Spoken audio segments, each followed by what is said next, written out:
Hola, ¿qué tal? Muy buenas tardes a todas las personas que nos están escuchando y viendo en este momento. Les damos la bienvenida a nuestro conversatorio denominado Cuidado y el Territorio, que nos enmarca en la reflexión en torno a la pregunta ¿cómo construir entornos participantes para el cuidado? En este conversatorio, pues se hace parte de nuestra ya agenda habitual de todos los jueves de la Escuela de Participación del Instituto Distrital de la Participación y Acción Comunal y de PAC. Me presento, mi nombre es Edgar Mayordomo, yo hago parte del equipo de la Escuela de Participación y hoy estaré haciendo como persona anfitriona de este espacio en donde tenemos un panel muy interesante y donde vamos a estar conversando en torno a lo que implica el cuidado, las labores del cuidado y haciendo algunas polémicas sobre esta situación en medio de lo que estamos viviendo también por la emergencia de la pandemia del COVID-19. El objetivo del espacio es poder reflexionar en torno a la pregunta cómo construir entornos participantes desde o para el cuidado. Es decir, que queremos reflexionar sobre cómo están implicándose las labores del cuidado, el tema de los roles de género, cómo se han construido tradicionalmente para las labores del cuidado y cómo transformar esta dimensión, es decir, las labores del cuidado en medio de la pandemia y los tiempos particulares que estamos viviendo tanto en Bogotá como en Colombia y en el mundo en este momento. Y pues para no dar sin tanto preámbulo, voy a pasar a saludar a las tres personas invitadas el día de hoy. Olga Amparo Sánchez, coordinadora de la Casa de la Mujer. Olga Amparo, buenas tardes. Buenas tardes, muy contenta de estar compartiendo con estas extraordinarias mujeres y con quienes seguramente nos están siguiendo.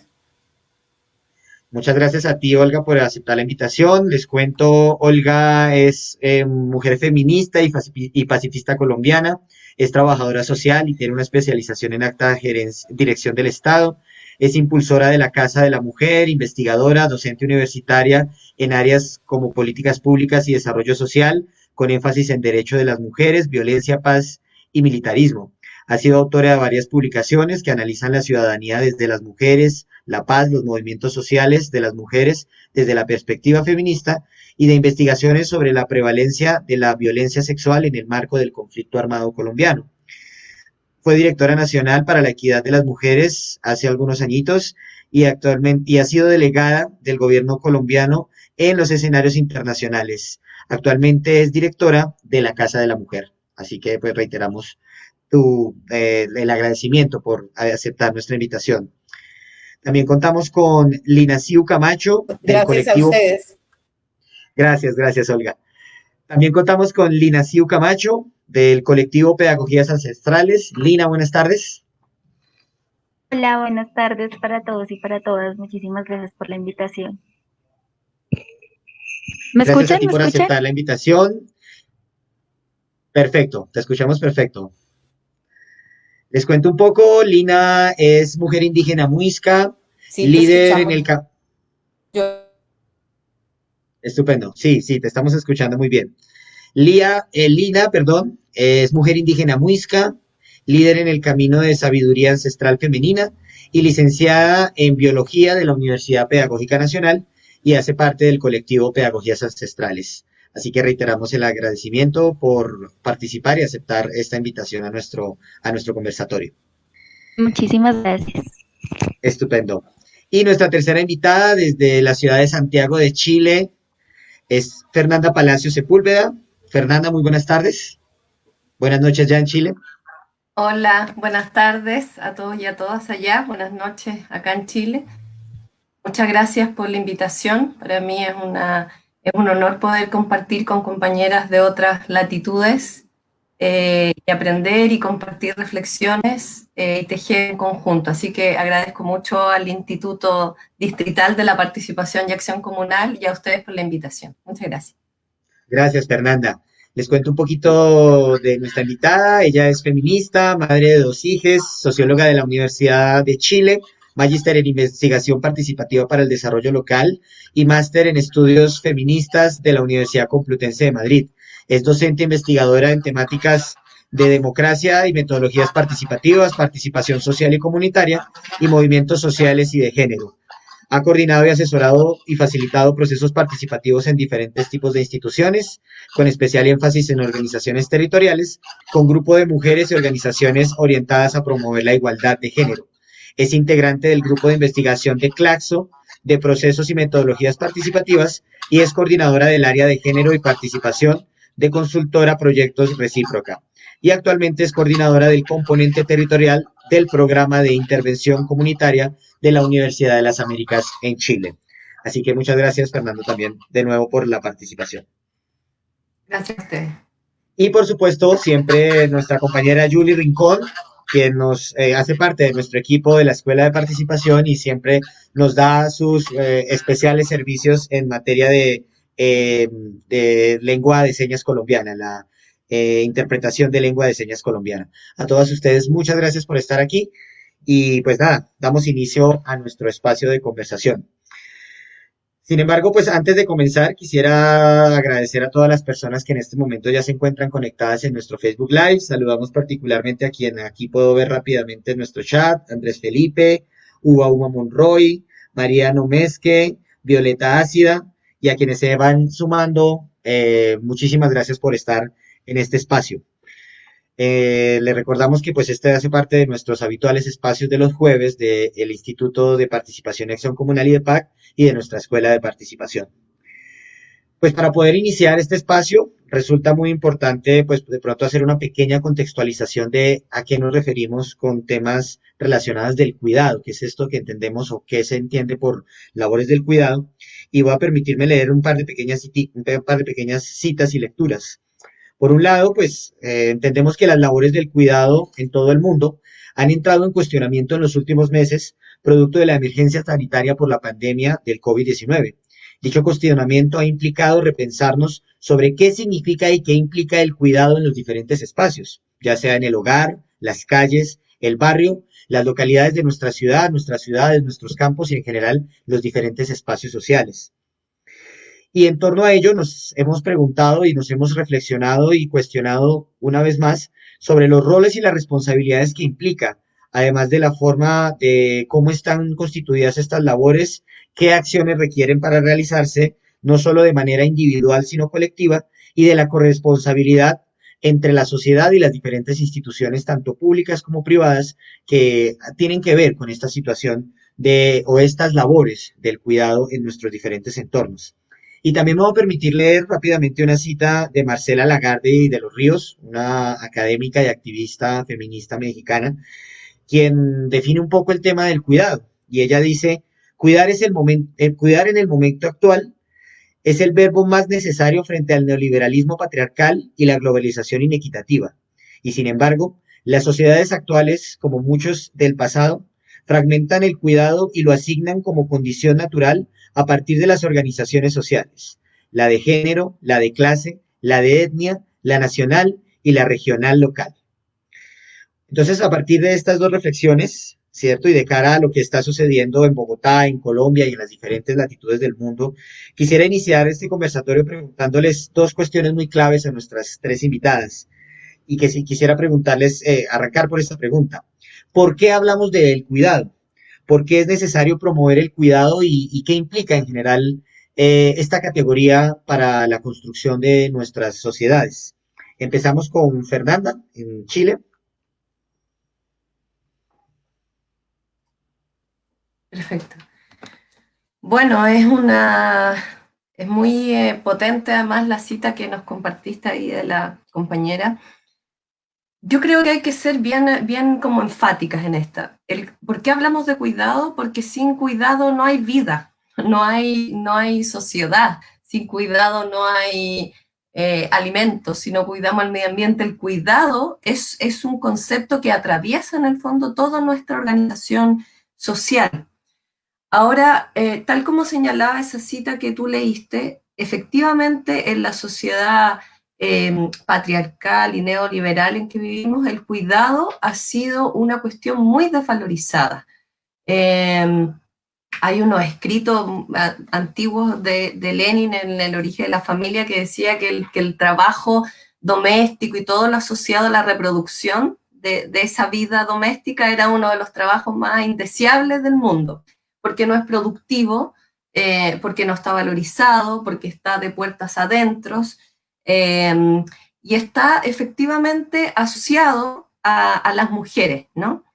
Se ha asociado como a este componente amoroso, como si en realidad el cuidado solo tuviera que ver con la familia, con la crianza, con el cuidar enfermo, pero en realidad el cuidado debiera ser una ética con la cual construimos sociedad, que tiene que ver con el cuidado no solo de nuestro núcleo familiar o de nuestro hijo o hija, si es que deseamos tener, sino que el cuidado de nuestro entorno, de nuestro territorio, de nuestra sociedad, de nuestro medio ambiente.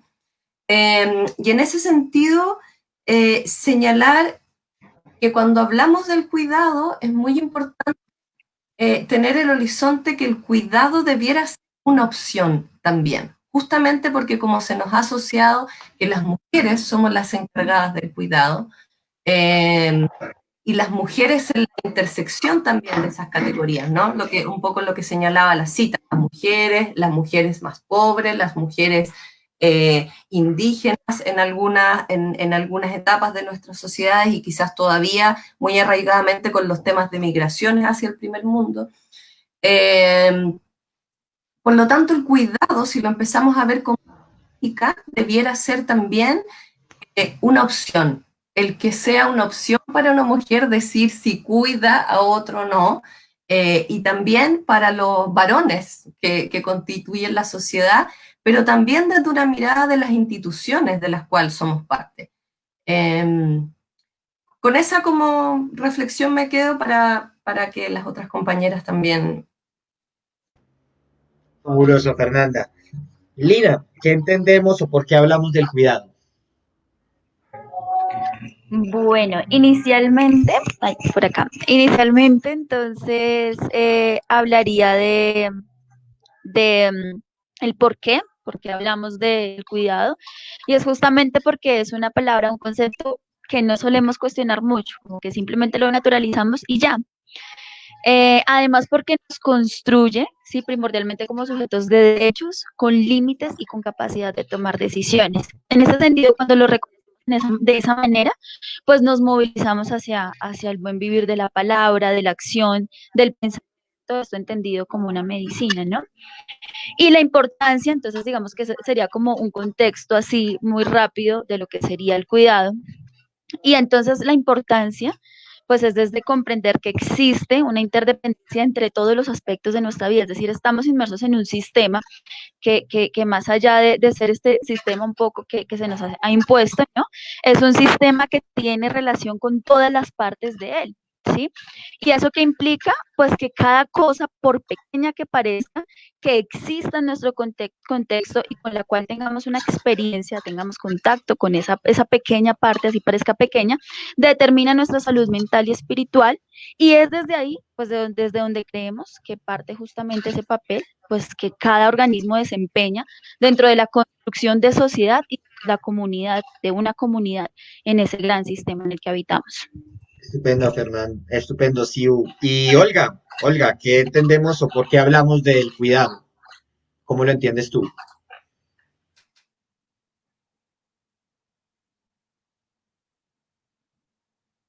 Tienes el micrófono apagado, Olga. Que estaba diciendo que tenía problemas con mi dispositivo y tuve que cambiar rápidamente. Bueno, como en la línea de lo que han planteado mis dos antecesoras, yo creo que el cuidado es vital para la existencia de los seres humanos y de la naturaleza. Y todo el debate que hay en este momento sobre el cuidado surge, me parece importante hacer un poco de historia desde el feminismo, desde los años 60, las mujeres feministas en otros códigos distintos hemos venido diciendo que el cuidado, las tareas asignadas al cuidado, primero se restringen a las mujeres y se restringen al espacio doméstico, que es una mala mirada del cuidado, porque el cuidado tiene que ver con la sobrevivencia, y dentro de esta lógica patriarcal y capitalista, pues tiene que ver con lo que se valora en la producción, de mercancías que se hace básicamente en el espacio público. Y el cuidado, que es la reproducción de la vida, la reproducción biológica de la vida, pero también la reproducción de la fuerza de trabajo, la reproducción ideológica, la reproducción de la existencia, pues tiene un valor que no, como no es una mercancía, es algo secundario, algo que estas sociedades no valoran, y que el coronavirus, ¿qué es lo que hace? Poner como en el espacio público esas desigualdades, pero también la importancia de cuidar la vida. Y yo creo que ahí yo llamaría que hiciéramos una mirada más integral, en el sentido que es cuidar la vida desde no solamente a través del trabajo doméstico. Lo que nos está mostrando el coronavirus es que tenemos que cuidar la vida, protegerla y autocuidarnos, que ahí hay un elemento muy complejo para las mujeres, y es que nos enseñaron a cuidar a las demás y poco cuidarnos nosotras mismas y autocuidarnos. Entonces, creo que sin el cuidado ni el capitalismo existiría, ni la vida existiría. Para la vida, definitivamente es el cuidado. ¿Y cuáles serán entonces? Le hago la pregunta a nuestras tres invitadas, lo podemos hacer de atrás para adelante, empezando por Olga. ¿Cuáles son esas labores en general que contemplan el cuidado para ustedes? ¿Cuáles son esas acciones o esas labores que deberían contemplar esta dimensión de la vida importante para la vida que es el cuidado? Yo creo que es una gama de tareas, una gama de tareas que va desde el cuidado a la vida, el cuidado a la vida que se hace a través de la alimentación, el vestido, que sea a través en una acción o una actividad humana, que es el amor. Y que el amor, que podemos más adelante hablar un poco de eso, como en el cuidado hay una apropiación del amor de las mujeres, y hay una apropiación del amor de las mujeres no solamente en lo privado, sino también en lo público. Se apropian básicamente los varones, el colectivo de los varones, pero también se apropia el capital de ese amor de las mujeres. El cuidado tiene que ver con la reproducción también ideológica. Es decir, las mujeres somos, y bueno, las mujeres ancestrales, las mujeres indígenas sí que saben de esto, es la protección de las tradiciones, la protección de la lengua, la protección de la cultura, está en cabeza de las mujeres. El cuidado tiene que ver con los enfermos. ¿Quiénes los enfermos? Las personas con discapacidades sensomotoriales o afectivas, o incapacidades, digamos, físicas, tienen que ser cuidadas por esta sociedad. Pero yo creo que es muy importante mirar cómo eso ha ido variando, y el capitalismo, con el ingreso de las mujeres a la producción, lo que hizo es como jerarquizar también ese cuidado. Entonces salieron unas actividades del espacio doméstico que se asume a través del espacio privado, del espacio público, o el Estado o la empresa privada, y esas actividades tienen remuneración, las que no tienen en el espacio doméstico. Sí, sin duda hay como una distinción que no, creo que es un poco perversa sobre cómo las labores del cuidado han tenido un relego respecto a las demás labores dentro de la productividad. Lina, ¿qué es para ti o cuáles son las labores del cuidado? ¿Cómo se contemplan además desde el ser indígena? Bueno, justamente desde esas reivindicaciones, ¿no? Desde esas resignificaciones del concepto, creo que se pasa por una ruptura de paradigmas, ¿no? De este tema del cuidado. Entonces, cuando hablamos de cuidado, generalmente lo estamos asociando entonces a la mamá, y generalmente es hacia nosotros, ¿no? Una mujer hacia nosotros. Entonces, la mamá hacia mí, mi hermana mayor hacia mí, mi novia hacia mí, mi esposa hacia mí, ¿cierto? Pero en esa resignificación, entonces justamente lo que hacemos es entender que el autocuidado tiene muchísimas aristas, es un abanico gigantesco, y de entre ellas, pues está el cuidado más en torno a las formas de relacionamiento. Y, por ejemplo, partimos del PUC, que el PUC es el sentir pensar, o es el razonar y el sentir en una misma línea, ¿verdad? Que es un reto absoluto, y mucho más en una sociedad occidental que nos enseña justamente a segregar y a fragmentar todo.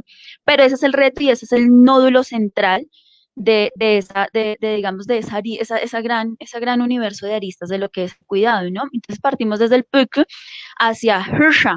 Hirsha soy yo, el autocuidado, ¿cierto? Luego seguimos hacia Nuka, que sería el co-cuidado, el cuidado entre todos y entre todas. Luego partimos hacia un Bojochá, que sería cuidar a otros, ¿sí? Como yo cuido a los demás. Y tenemos también, por último y no menos importante, Rushan Chonru, que sería dejarme cuidar, ¿cierto? Entonces, teniendo esas, digamos que esos cuatro momentos primordiales, principales, como ejes del cuidado, como ejes del PUC, implica ese relacionamiento con el otro, con los otros, y el otro y la otra, o el otro, no es solamente un humano, sino que también es un animal, una planta, una bacteria, ¿verdad? Entonces ahí nos salimos completamente de ese campo de que, ay, mi mamá me cuida, mi mamá me ama, mi mamá me mima, ¿cierto? Salimos completamente de eso. Ahora, dentro del autocuidado hay cosas bien relevantes, bien importantes, que creo que son las que también permiten esos otros tipos de autocuidado, de esos otros tipos de cuidados, perdón. Entonces, dentro del autocuidado encontramos cosas como, por ejemplo, el yo no existo sin el otro, ¿cierto? Y eso que me permite a mí crear mi propio paradigma del autocuidado, ¿cierto? Creo mi propio paradigma del autocuidado sin pasar por encima del otro y respetando el paradigma de cuidado del otro. Está también un efecto de me doy y me recibo, ¿sí? Porque a veces solamente estamos acostumbrados a dar o a veces solamente estamos acostumbrados a recibir, ¿cierto? Pero en qué medida también me doy y me recibo y me permito a mí misma darme, a mí misma recibirme, ¿cierto? Y también que somos cuerpos dinámicos, somos mentes dinámicas, somos sociedades y comunidades dinámicas. En ese sentido, el autocuidado no puede ser solamente uno, volvemos y rompemos ese paradigma. El autocuidado no es irme a hacer yoga, el autocuidado no es irme al spa, ¿cierto? Todo responde a un contexto y yo estoy en la libertad de crear esa representación de lo que para mí debería ser el autocuidado. Otra cosa muy importante ahí para finalizar es el tema de las necesidades necesarias. O sea, en serio, las necesidades necesarias. ¿Qué necesito? Y cómo yo también logro comunicar asertivamente eso que necesito y me lo comunico a mí misma. Que, repito, es todo un reto, ¿no? En eso es en lo que estamos, ¿no? Y que sería como lo que deberíamos alcanzar. Sin duda es un reto y muy interesante esto de hablar del nuevo paradigma del cuidado, de cómo se entiende que el cuidado no es además seguramente una tarea vertical de alguien que cuida a alguien, sino que es una cosa mucho más amplia y de muchas más dimensiones. Y para terminar esta pregunta, Fernanda, ¿qué se entenderían o cuáles son concretamente las labores del cuidado desde tu visión? Sí, yo retomando un poco lo que planteaba Olga y Sue, es efectivamente todo aquello que nos permite sostener la vida, todas las tareas asociadas. Encuentro que lo que nos plantea Sue de las diferentes dimensiones del cuidado es un cambio de paradigma muy interesante que nos vuelve también a lo relacional del cuidado, ¿no? Y también al autocuidado, que como decía Olga, es una de las debilidades de la mujer. La identidad de las mujeres nos ha forjado en ser para otras, decía, para otros, decía una autora. Y eso también es necesario de construirlo, porque en realidad hoy día cuando vemos que hay un clásico como lema de las feministas que dice eso que tú llamas amor es trabajo no remunerado. Tiene que ver mucho con el trabajo de cuidado, ¿no? Porque hoy día en nuestra sociedad, además neoliberal y brutalmente devastadora, no solo con la vida, sino con la vida de las mujeres, de las personas, del medio ambiente, de los animales, se ha puesto el cuidado como a lo productivo, pero en realidad sin cuidado no hay posibilidad de ser productivo. Es un trabajo que ha estado invisible y que funciona como en una capa invisible del sistema neoliberal, pero que si realmente pagáramos como corresponde, valorizáramos ese trabajo, ya muchas colegas del lado de la economía feminista han evidenciado que el sistema sería totalmente insostenible. Ahora, ¿qué es lo que permite? Justamente esa desvalorización del trabajo de cuidado es lo que permite sostener como esta ideología y este paradigma que esto es amor, el que si uno no cuida a su hijo es una mala madre, toda esa como mitología, ¿no? Sobre la cual nos han enseñado. Pero si uno empieza a analizar estas cuestiones con detalle, vemos que este trabajo primero no ha sido remunerado y cuando es remunerado también es de los más mal pagados. Por poner algunos ejemplos, el tema de las cuidadoras de los adultos mayores que están en casa. Aquí hay una situación muy precaria con ese tipo de trabajo, ¿no? Que además son casi todas mujeres, casi todas son migrantes que viven en condiciones laborales y de precariedad laboral muy dramáticas.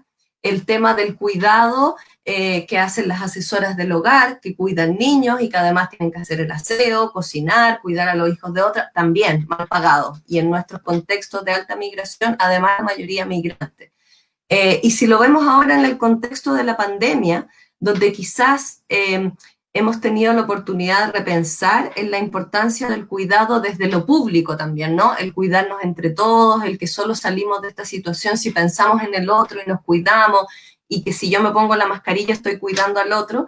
Incluso en este contexto, si vemos esta como situación de los cuerpos médicos, de la asistencia en los hospitales, las enfermeras, también notamos esa simetría en cuando son pagados o no pagados esos trabajos, ¿sí?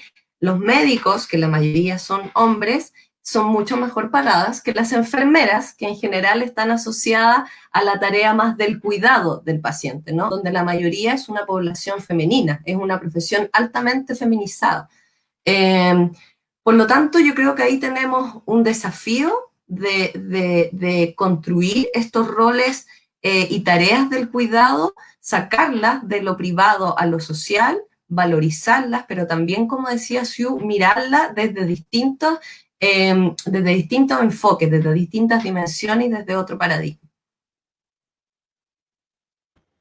Sí, sin duda. Nuevo paradigma, parece ser como la nueva categoría o la categoría que empieza a hacernos carrera aquí en este conversatorio sobre cómo debemos transformar las labores del cuidado y cómo ellas pueden construir de una manera diferente y más participativa y democrática, si se quiere, y más igualitaria nuestros territorios y nuestros entornos.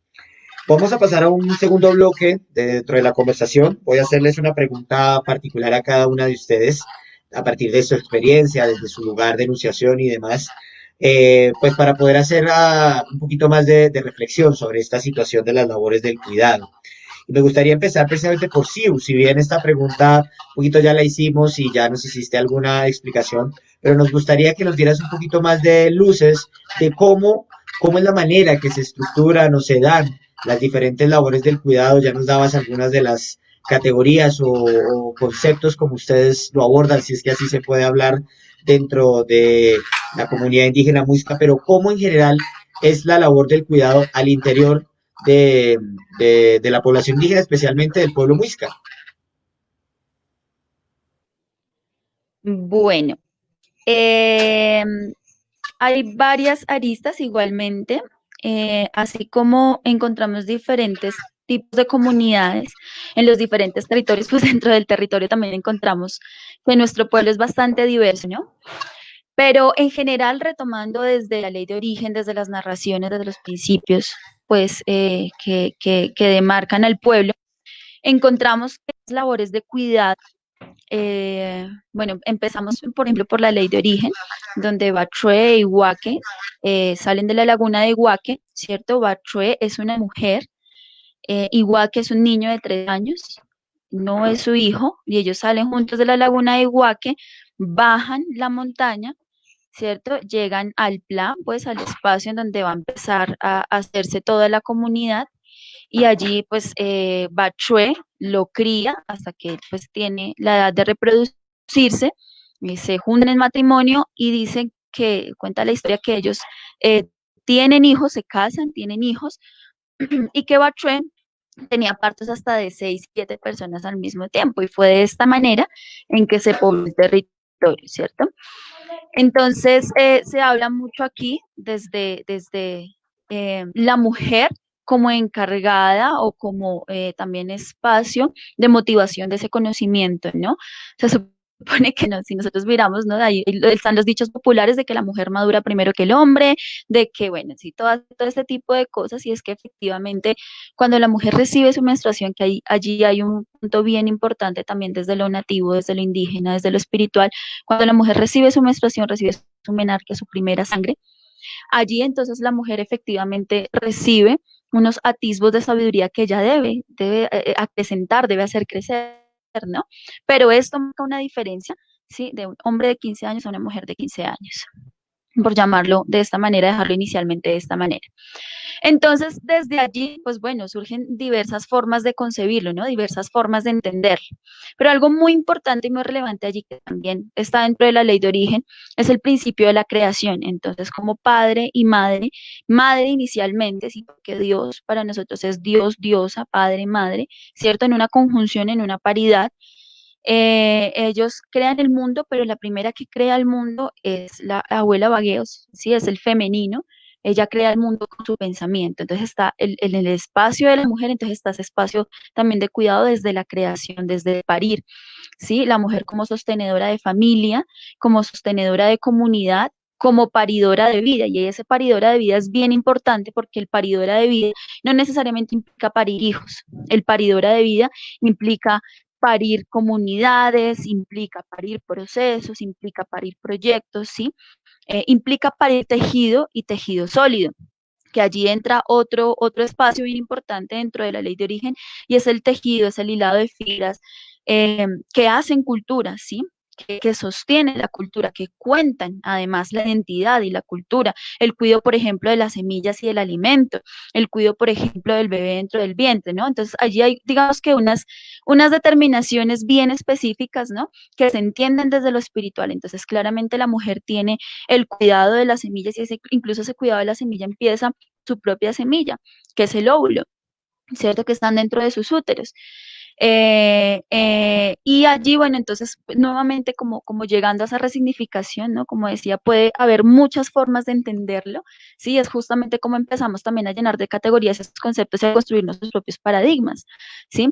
Y en esa resignificación hay algo que es muy relevante, y es, por ejemplo, en qué momento, claro, la mujer es cuidadora de vida, dadora de vida, pero como también tiene unos límites, como también como mujeres aprendemos a poner unos límites, ¿sí? Límites en dos sentidos, pues primero los límites hasta los que yo puedo llegar, ¿sí? Los límites que yo me permito llegar y que pongo con los demás, para con los demás, pero además los límites, por ejemplo, y que aquí entra mucho la discusión ya que estamos abordando ya en el tema, y es esos límites que se han impuesto también socialmente en términos de la división sexual del trabajo, ¿sí? Hasta dónde la mujer, por ser paridora de vida, hasta dónde la mujer, por ser cuidadora de esa vida y por tener ese trabajo espiritualmente encargado, debe hacerlo solamente ella, o el masculino puede no hacerlo. ¿Verdad?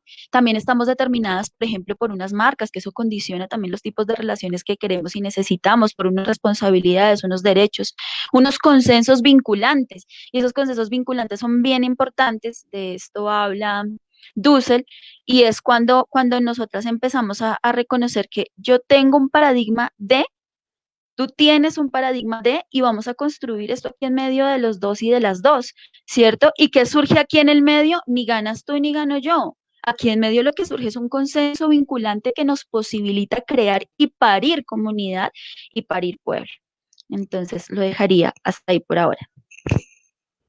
Un consenso vinculante en donde me quedo con esa frase muy interesante porque es un tema que, si bien es una apuesta que nace desde el feminismo, es importantísimo que las demás expresiones identitarias, aparte de ser mujer o del cuerpo feminizado, tenemos que vincularnos sin ninguna duda a esta transformación de estos paradigmas del cuidado.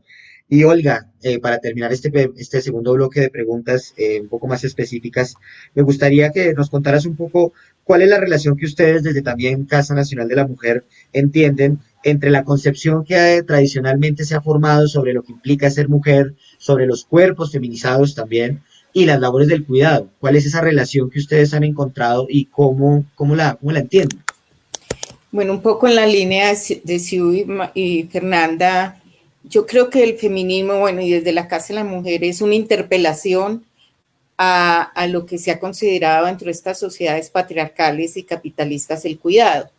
como un poco para la reflexión. Por ejemplo, estas sociedades capitalistas, a medida que el cuerpo se vuelve una mercancía, nos han vendido a las mujeres que cuidarnos es estar en un gimnasio todos los días, ponernos muchas máscaras, que también es importante, pero es un cuidado para los otros, para el deseo de los varones, no es un cuidado realmente que esté asociado a si yo me cuido, te cuido. Es decir, hacer el cuidado tiene que ser el centro de la persona. Y la persona, si yo no tengo la capacidad de cuidarme, difícilmente cuido a los demás. Porque también el cuidado que nos han enseñado a las mujeres, yo digo que es como una tarjeta amarilla permanentemente. Yo cuido a mis hijos, entonces toda la vida me tienen que estar agradecidas porque los cuidé. Y es la manipulación, yo que dejé de estudiar, yo que no dejé de ella tal, yo que y tú me dejas sola. Y entonces es un cuidado que es sobre la base de relaciones de subordinación y opresión y sobre la negación de una misma, sobre la negación de sus deseos, de sus necesidades, y no puede haber cuidado que no tenga en cuenta las necesidades y los deseos del otro y de sí mismo o de sí misma. Entonces, nosotras interpelamos ese cuidado, interpelamos el cuidado, interpelamos y espero que me lo entiendan como en el sentido que lo quiero decir.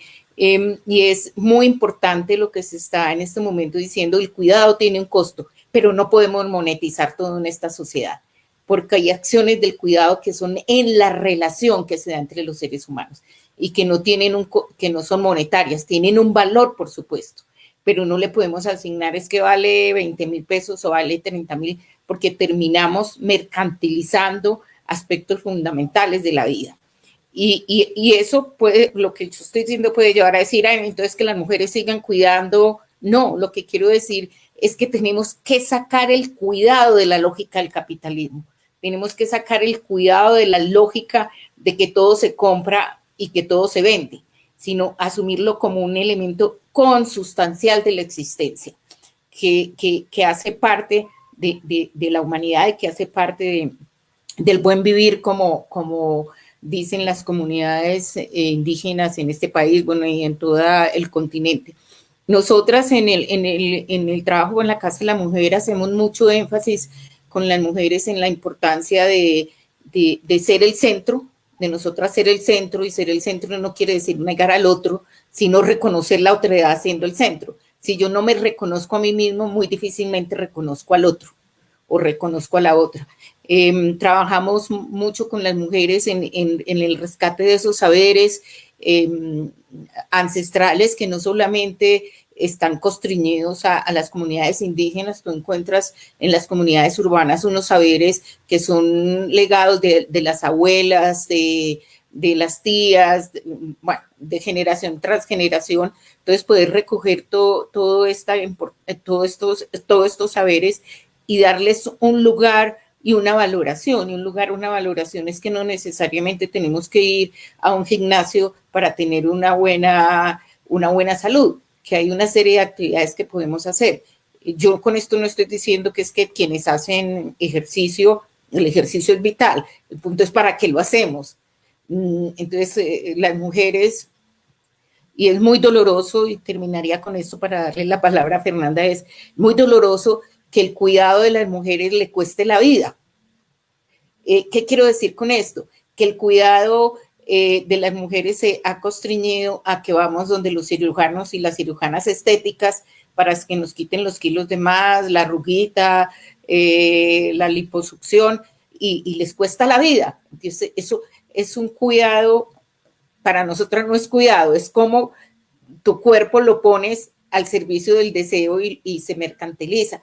Trabajamos mucho con las mujeres en esa relación, trabajamos mucho con las mujeres en la aceptación de nuestro cuerpo, en la aceptación que si somos gordas, flacas, si tenemos senos, si no los tenemos, si tenemos más cadera, poder aceptarnos como somos sin necesidad de estar pensando principalmente en el otro. Claro que eso tampoco quiere decir que es que me vuelvo narcisista y solamente me cuido a sí misma y no, pues uno también se arregla porque quiere agradar a los demás y hace parte de la relación. Uno se cuida en una relación amorosa porque quiere que el otro lo desee, pero muchas veces, por lo menos nosotras hemos tenido situaciones muy dolorosas de mujeres que después de su primer hijo quedan obesas, en teoría obesas, pero quedan con más kilos y se someten a cirugías y han perdido la vida porque el marido dice que ya no las desea y que las va a dejar por otra.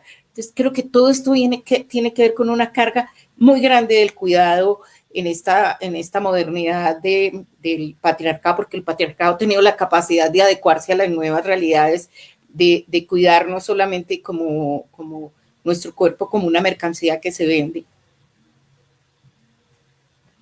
Sí, definitivamente la mercantilización de estas labores, la monetarización, bueno, me confundí de monetizar las labores del cuidado, darles un valor y anclarlas directamente al capitalismo es parte de lo que está sucediendo y me queda un poco la cosa de, en vez de estar hablando un poco de qué son las labores o cuáles son las labores del cuidado, es la hora también de preguntarse seguramente de para qué hacemos labores de cuidado. Y me gustaría terminar este bloque, me iba saltando a Fernanda, tienes toda la razón, Olga, preguntando un poco de cómo se han pensado, se han repensado desde Chile, desde el cono sur de nuestro continente, desde el sur de la América, las labores del cuidado, cómo se entienden las labores desde los roles de género, cómo viene avanzando, cómo se viene repensando este tema actualmente en Chile y en el cono sur. Me quedé pensando en lo que dijo Olga de que el cuidado a las mujeres, tal como está entendido hegemónicamente, nos puede llevar a la muerte, ¿no? Es muy brutal eso. Y me tomo de eso para señalar que desde Chile y de la realidad de algunos países latinoamericanos conozco, yo creo que hoy día el cuidado hay una conceptualización bastante conservadora y limitada justamente de qué estamos entendiendo por el cuidado. Hoy día vemos además, tanto en Chile como en Brasil, como también en Perú, hay unas concepciones desde el Estado, yo haría como una distinción, tenemos unas visiones institucionales respecto de qué son el cuidado, que son como después las transfiere a políticas públicas los estados, y ahí yo diría que hay una visión muy limitada de cómo entendemos el cuidado, que está asociado básicamente a la crianza, ¿no? A que el cuidado es de esta unidad familiar, y yo diría que por lo menos en Chile, ahí sí que no me arriesgo a hablar de los otros países, lo más pro que tenemos en la discusión es si toda la diversidad y la disidencia sexual, pero no adoptar un niño en esas labores de cuidado y crianza. Y la otra punta del cuidado es, tal como lo decía Olga, es el cuidado estético, ¿no? Es entender el cuidado como el que cuidarse es estar en forma, verse guapa, estar con una piel saludable. Son visiones desde las instituciones, quienes deberían hacer política pública y también pensar en el cuidado desde visiones más integrales, muy limitadas, yo diría actualmente. Quienes están poniendo estas visiones que comenta tanto Olga como Sue, en nuestro caso desde nuestros otros pueblos originarios, son las organizaciones de mujeres. Los movimientos de mujeres en toda América Latina, el movimiento feminista durante los últimos 2 años ha sido tremendo en esa línea, en poder cuestionar varias cosas. Yo diría que ahí tenemos algunas distinciones que me gustaría hacer, porque creo que también hay un ejercicio en esto de repensarnos desde nuestro propio paradigma latinoamericano. Yo creo que esta discusión también del cuidado bastante eurocéntrica, ¿no? Como bien en resonancia siempre al feminismo blanco, europeo. Entonces las discusiones del cuidado también pasan como si nuestra realidad siempre fuera esa. Y en realidad nuestra realidad latinoamericana se cruzan varias cuestiones. Somos naciones mestizas, mixtas en paradigmas, en pieles, en razas, en visiones, en cosmovisiones. Y ahí hay varias cosas. Primero yo pondría que desde los feminismos más populares, los feminismos comunitarios, ha estado la visión de que el cuidado no es solo una visión en lo personal, en lo individual, sino que nos ha llevado a mirar los territorios, ¿no? Las comunidades, mi entorno. Desde los feminismos campesinos y indígenas, la mirada ha sido ponernos a ver que el cuidado, tal como decía Sue, tiene múltiples dimensiones, que nosotros cuando hablamos del cuidado, nosotros solo estamos hablando de nuestra familia, sino que hablamos del cuidado de los recursos naturales, de la tierra, del medio ambiente, de nuestros otros, de nuestros pares, digamos, o no pares, y creo que en eso también debemos hacer un ejercicio de reconocernos en esas diversidades para entender el cuidado. Y por eso creo que es importante esto que hablamos siempre de deconstruirnos y descolonizar nuestro feminismo desde Latinoamérica tiene que ver con eso, porque en realidad las compañeras de los feminismos comunitarios, indígenas y campesinos nos han metido mucha complejidad en este tema, porque si nos quedamos con la discusión como más eurocéntrica o del feminismo más blanco hegemónico, es como si estuviera mal hacer labores de cuidado en realidad, porque como es poco valorizado, porque como está muchas veces pensado desde el amor, ¿no? Y desde la crianza de los hijos y todo, es como que nuestro horizonte tiene que ser desligarnos de esas tareas del cuidado, ¿no? Porque son desvalorizadas. Pero en realidad, desde nuestras raíces latinoamericanas y la visión de las otras compañeras que nos han aportado esta complejidad, es mirar el cuidado también desde otra perspectiva, desde por qué estaría mal querer cuidar a otro, o querer cuidar a nuestra comunidad, o querer cuidar a nuestro entorno. Y yo creo que ahí hay que hacer todavía un ejercicio de reconocimiento de esta construcción de un paradigma más latinoamericano de nuestro cuidado que le da complejidad y que le da diversidad. Claro, queda como en el ambiente la situación de que el cuidado además no debe ser una labor netamente antropocentrista, es decir, no solo es cuidarnos los humanos a los humanos, sino que también pasa por cuidar el entorno, cuidar el medio ambiente, cuidar algo quizá algo muy puntual y hace parte de lo que estamos viviendo en este momento, el cuidado del planeta en sí, que yo a veces siento que con la aparición de la pandemia, como que se concentró todo en el cuidado de los seres humanos, pero se nos olvidó el cuidado del resto de cosas. Los temas ambientales hoy un poco pasan a segundo plano porque estamos pendientes de cómo la humanidad debe salvarse de lo que está pasando con la pandemia y olvidamos que en serio el cuidado debe ser una labor más que simplemente cuidarnos entre humanos o que alguien cuide a otra persona que hace parte de nuestra especie, ¿no? Y quería hacerles esa pregunta a todas ustedes de alguna manera. ¿Es necesario pensarnos el cuidado más allá de los seres humanos en este momento? ¿Cómo lo piensan cada una? No sé quién quisiera empezar para hacer esta pequeña pregunta. ¿Nos tenemos que pensar el cuidado más allá de los seres humanos? Bueno, ¿Sí o puede ser? claro que sí, completamente sí. Si nosotros estamos hablando del cuidado en un ámbito donde justamente, bueno, en este momento también específicamente hablando de la mujer, ¿no? Que es el tema como la línea que nos lleva aquí en la discusión. Si lo estamos hablando en términos de humanos, ¿no? ¿Por qué no hablarlo en términos de esas otras partes, ¿sí? Que sostienen el sistema, que mantienen el sistema, ¿sí? El sistema ecológico, el sistema terrestre. Hay una analogía muy bella que a mí me gusta y es, pensemos que la Tierra, tanto que hablamos de la Madre Tierra y de la Pachamama, bueno, entonces pensemos que la Tierra es una señora gigantesca, redondita, que tiene dentro suyo muchas partes, es un superorganismo, al igual que nosotros somos también así, nosotros y nosotras, nuestro cuerpo es así, tiene adentro microorganismos, tiene bacterias, tiene hongos, tiene bueno, una cantidad de partes de ese sistema que sostienen y mantienen el sistema. Entonces, si consideramos a la Tierra como a la Hirshawaya, como le llamamos nosotros, como un supersistema, como un superorganismo que además regula su temperatura, ¿no? Vemos, por ejemplo, con el dióxido de carbono, como ella misma regula su temperatura, ¿sí? Si la consideramos viva, entonces los ríos están vivos, están vivas, la tierra está viva, todo, absolutamente todo está vivo, hasta lo que nos enseñaron que no, lo abiótico, ¿no? Que la clase de biología a veces se resumía a eso, lo biótico y lo abiótico, ¿sí? Y bueno, y entonces, ¿quién nos dice a nosotros que realmente el río, por ejemplo, miremos nuestro río Bogotá, aquí en Bogotá, el río Bunza, el río está enfermo, el río está triste, el río está vivo, aún está vivo, bueno, está agonizando, pero aún está vivo. Entonces creo que desde ahí es importante considerar que el cuidado no solamente va hacia los humanos, sino que tenemos que pensarnos en conjunto, en un interrelacionamiento recíproco y además milimétrico, que cada parte cuenta por pequeña que parezca. Fernanda, Olga,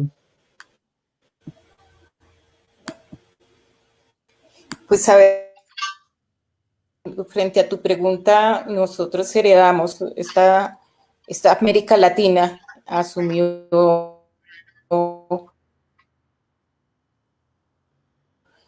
toda esta visión eurocéntrica con la naturaleza. Y no es proteger la naturaleza, porque puso Olga. en el Creo que estamos teniendo problemas de conexión con Olga. centro y fuera de la razón ya no existía. En mi edificio es un poco... ¿Aló? Aló, sí, sí, estábamos perdiendo un poco tu comunicación. Creo que ya te escuchamos un poco mejor.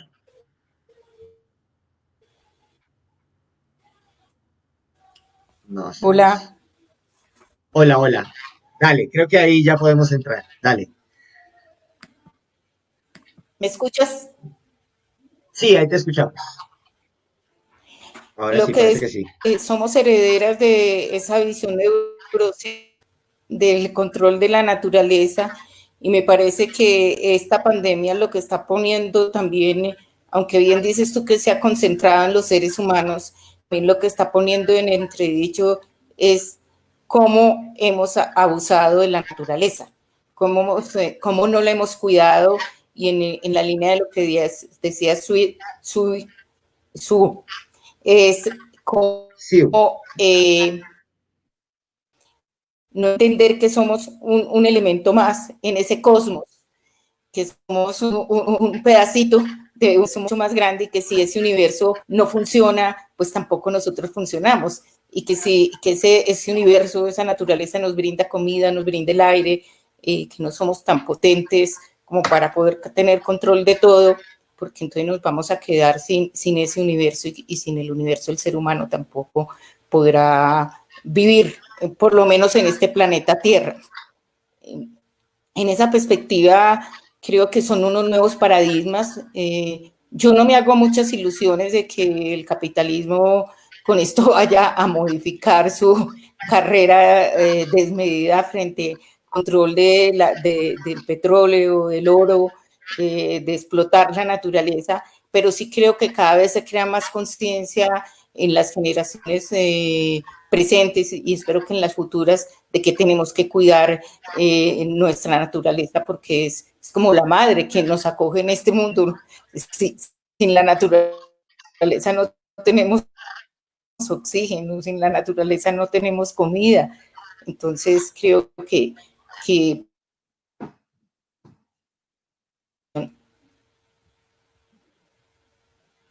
bueno.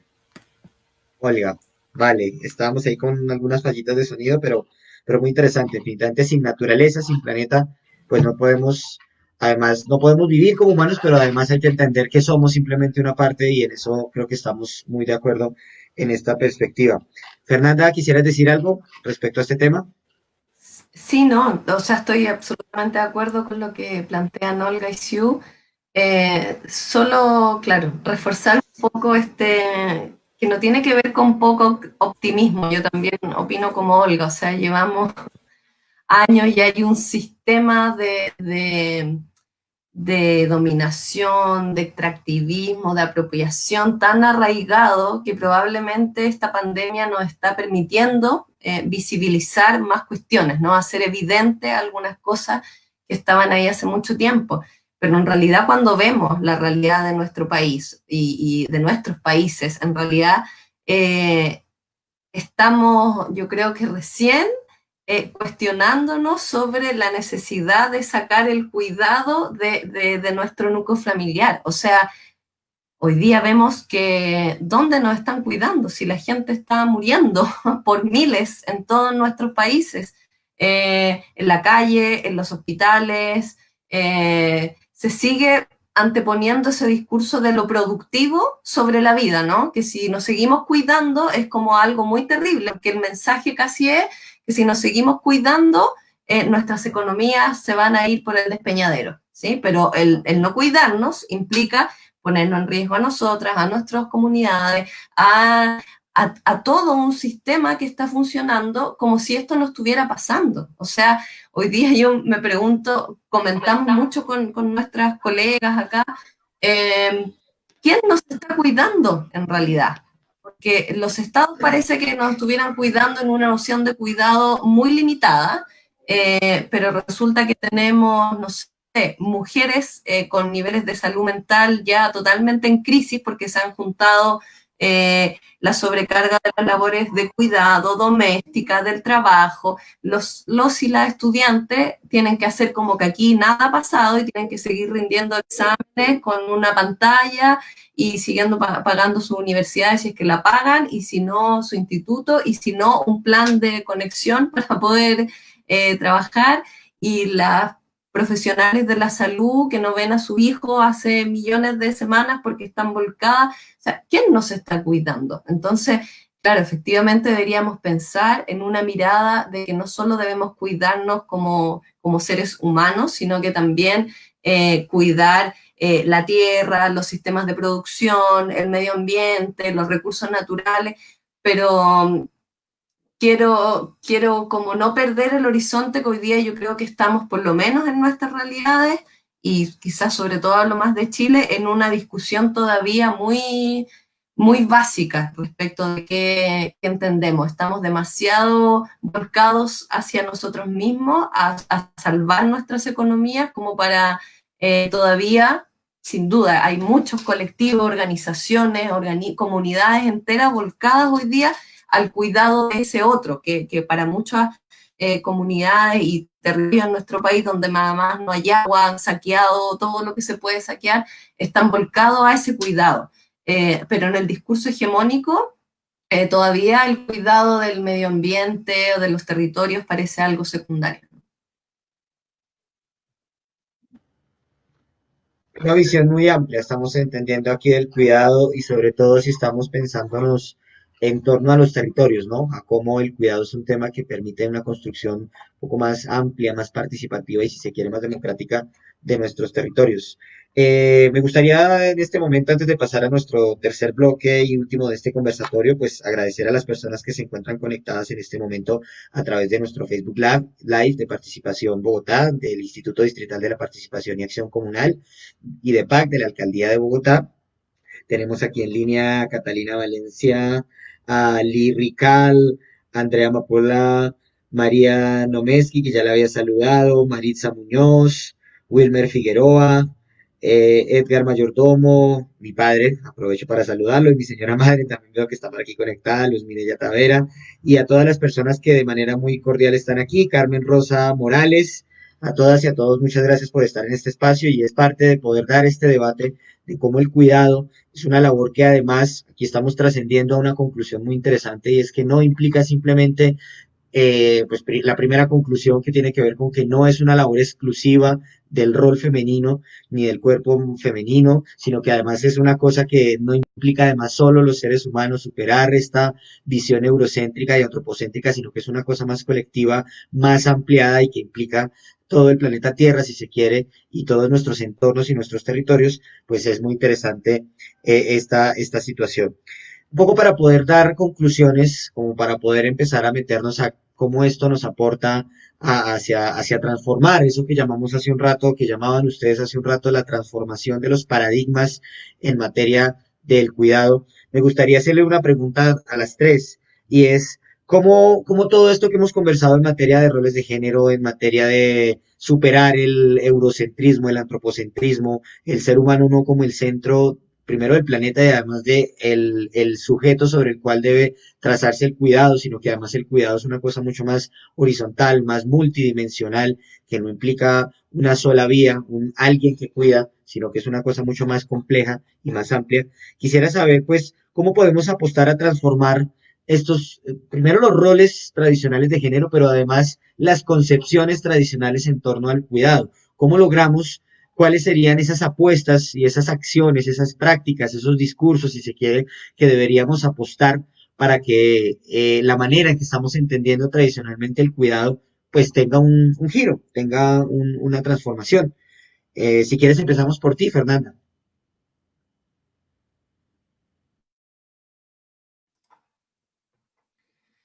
Bien,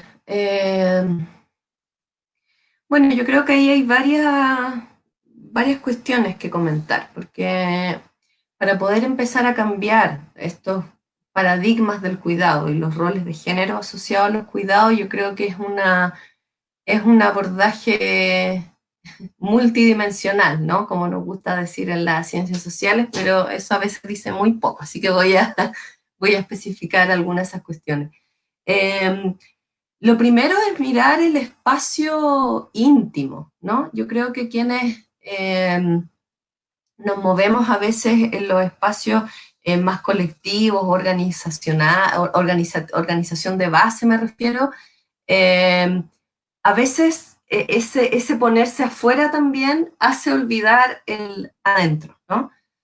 Siendo que los trabajos de cuidado están tan asociados a ese espacio íntimo, la mirada íntima y el volcarse ahí desde una autocrítica, desde el mirar mis relaciones conmigo misma, con otras, con mi pareja, quien sea que sea, con mis hijos e hijas, si es que tengo, con mis amigas, es un paso súper importante. O sea, yo creo que las perspectivas feministas, entendiendo la diversidad de los feminismos que hay, nos obligan a mirarnos, a mirarnos en cómo vivimos ese día a día y de nuestras propias limitaciones.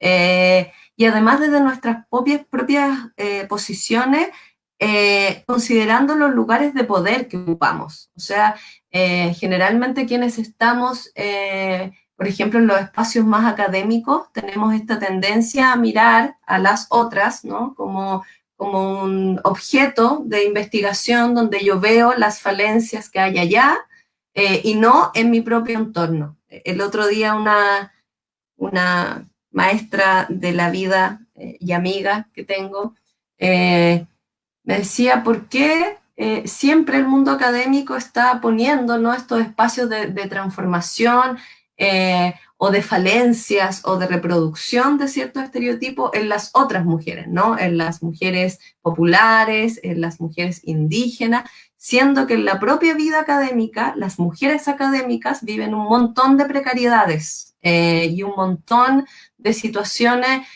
sobre incluso a veces las cuales nos cuesta organizarnos y tomar una labor como un rol de resistencia y transformación ante ello, ¿no? Entonces siempre es más fácil verlo afuera. Yo creo que eso que es lo primero, mirar como el espacio íntimo. Creo que en los espacios educativos, formales y no formales, también hay un tremendo trabajo que hacer. No solo en la escuela, porque la escuela es uno de esos espacios, sino que también en los espacios en nuestro barrio, en nuestra población, en los distintos territorios que habitamos, en las propias organizaciones en las que participamos. A veces se asume que porque uno está en instancias participativas o de participación de base, desaparecen esas asimetrías. Y sin embargo en ellas solo se reproducen estos mismos roles de género estereotipados en la propia dinámica de la organización, en quienes llevan las vocerías, en quienes llevan las ollas comunes, en quienes, que no está mal, volvemos un poco a lo mismo, no tiene que ver con que lleven las ollas comunes o preocuparse del cuidado sea lo malo, sino que yo creo que aquí la pregunta es, finalmente el límite es, si yo quisiera hacer otra cosa, ¿tengo libertad para hacer aquello? Porque en el fondo si nos cuestionamos de que algunos feminismos han visto en el cuidado o en el rol maternal o en la sintonía que hay con la naturaleza cierta crítica a que en realidad ahí también se reproducen cuestiones que no nos hicieran bien en nuestro proceso emancipativo. Para mí la pregunta no está ahí, la pregunta está, si yo quisiera en esta cultura, en esta organización, en esta comunidad, hacer algo distinto, ¿puedo hacerlo? Si la respuesta es no, es ¿por qué no lo puedo hacer? Y si la respuesta es sí, ok, puede ser que yo en esas condiciones, en mi identidad cultural o organizativa o territorial, tenga las opciones de poder elegir otra cosa. Creo que también los espacios en las políticas públicas hay mucho que hacer para cambiar esto, o sea, las políticas públicas, dependiendo de sus ideologías también, porque pasa por eso, más allá de todo un discurso que hay, se niegan a generar espacios de reflexión de cuestiones que nos permitirían introducir estas miradas más complejas sobre el cuidado.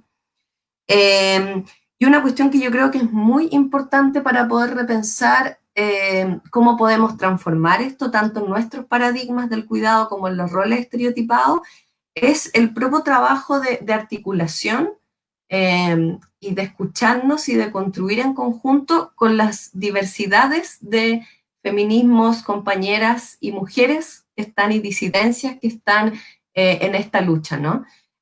A veces en los espacios feministas hay una amiga que decía que a veces se cansaba de los feminismos porque siempre estaba operando el feministómetro, que era como, ¿quién es más feminista? ¿No? Y si no eres de las feministas hegemónicas, eres de las otras que están allá, por lo tanto es seguir como reproduciendo un tú aquí, yo allá, ¿no? Sin embargo, hoy día las mujeres de todo el mundo nos siguen matando a nuestras amigas, a nuestras vecinas, a nuestras sobrinas, hermanas, y ahí yo me quedo como con esta experiencia que han desarrollado las compañeras zapatistas en los últimos años, que son estos encuentros internacionales como de alerta contra la violencia, porque hay algo que en esas diferencias nos sigue uniendo. Yo creo que también tenemos que hacer un ejercicio de deconstruirnos en eso, ¿no? Como también es muy patriarcal el pensarnos siempre en la diferencia, en la oposición, que no significa que no haya conflicto y que no hayan diferencia y que no hayan diferentes cosmovisiones, pero también hay una condición de dominación que compartimos en esas diferencias. Y yo creo que ahí tenemos también un gran desafío que hacer como movimiento de mujeres, de feministas, de los distintos tipos de feminismo. Eso como me surge ahora. Vale, Fernanda. Lina, ¿cómo podemos transformar este paradigma del cuidado en estos tiempos? Bueno, yo estoy muy, muy, muy de acuerdo con lo que dice Fernanda, en términos justamente de que a veces pareciera que en estos momentos, en vez de atender a ese pensamiento sistémico, a ese pensamiento de todo conjunto, de que todo afecta a todo y que todos somos producto de todo, y que efectivamente tenemos que unirnos, ¿no? Hay que generar como una unión, una paridad, justamente en donde todos nos necesitamos a todos. Pareciera que estamos compitiendo por quién es el más machista, quién es la más feminista, ¿cierto? Y en esa vía, entonces, creo que es importante partir de la comprensión, que es un primer punto, y es comprendernos como sujetos dinámicos. Es decir, que hoy podemos estar hablando del feminismo, hoy podemos estar hablando del machismo, que no es el mismo de ayer ni va a ser el mismo de mañana. ¿Cierto? Y que en esa medida tenemos una capacidad, pero además un derecho de transformación, ¿cierto? Y cuando nos encontramos en ese derecho de transformación, ¿cierto? Justamente nos transformamos porque somos conscientes de que algo salió mal, de que como que no es por ahí. En esa medida, entonces, diría yo, me atrevería a decir un poco... tener amor por el error, ¿cierto? Tener amor por el equivocarnos, porque somos humanos y es permitirnos ser humanos y es permitirnos ser seres y sujetos cambiantes. Lo segundo es que justamente cuando se da ese error, ¿sí? Por llamarlo de alguna manera, ese error que es individual, pues nos levantamos en colectivo de ese error, ¿sí? De la consecuencia de ese error individual que justamente es causa del contexto, ¿sí? Somos hijos de nuestro contexto. Y justamente entonces ahí se genera un horizonte de sentido donde desprivatizamos el dolor, y creo que eso es bien relevante, es bien importante, y es forjar esas redes de apoyo, donde las heridas, los dolores, nos fortalecen como comunidad y en colectivo superamos esa vaina y salimos adelante. Esto no es de que es que esto es mi problema y esto no le importa a nadie, no, creo que es importante renovar esas redes de apoyo. ¿Listo? Porque pues cuando justamente reconocemos ese error quedamos a veces como vacíos, ¿no? Como en la nada. ¿Y ahora qué hago? Bueno, pues acudimos a esas redes de apoyo. Lo tercero es justamente comprender esa paridad. Entonces, cuando sabemos que nos necesitamos los unos a los otros y que no podemos ser sin los otros, pues esa paridad nos hace comprender también el error desde la empatía, desprivatizamos el error y pareciera, el dolor, perdón, y pareciera que en ese momento se pierde y se desvanece esa frontera o ese límite de los roles de género, eso se rompe, se estalla. ¿Sí? Comprendemos que todos y todas necesitamos ser cuidados, que pareciera que es un signo vital para la de la vida, que todas y todos necesitamos ser cuidados, que nos gustan, que nos cuiden, que debemos cuidarnos y además que podemos y debemos cuidar, ¿no? Y lo otro, ya para finalizar, creo que va en términos de asumir y entender y comprender y buscar y llenarnos de dudas más que de respuestas, ¿sí? O sea, de 1.000.000 de respuestas, pero así de 3.000.000 de dudas y de cuestionamientos acerca de por qué esto es así y no de otra manera.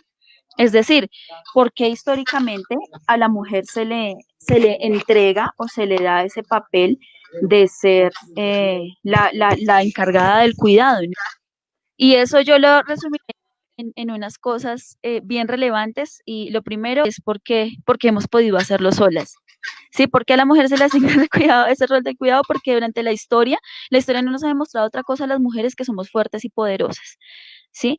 Y nos ha demostrado que hemos podido hacerlo. Y creo que en esa medida también se le ha quitado cierta responsabilidad al hombre, ¿sí? Además, porque se nos ha considerado inferiores intelectualmente. Si nosotros miramos y revisamos nosotras y nosotros, revisamos la historia de la constitución de las sociedades, de la constitución de la historia de la humanidad, a la mujer siempre se ha considerado intelectualmente. Además, se le ha negado el habitar el espacio público. Es decir, había, por ejemplo, momentos en la historia donde la mujer no podía salir si el esposo no daba permiso. Pero ahora, pues bueno, no es que tengamos que pedir permiso al esposo, pero es complicado salir solas a la calle. Caminar por un espacio oscuro, cerrado, pequeño, solas, peligroso, ¿cierto? Solo digo, pareciera que se nos sigue negando ese espacio público, ¿verdad?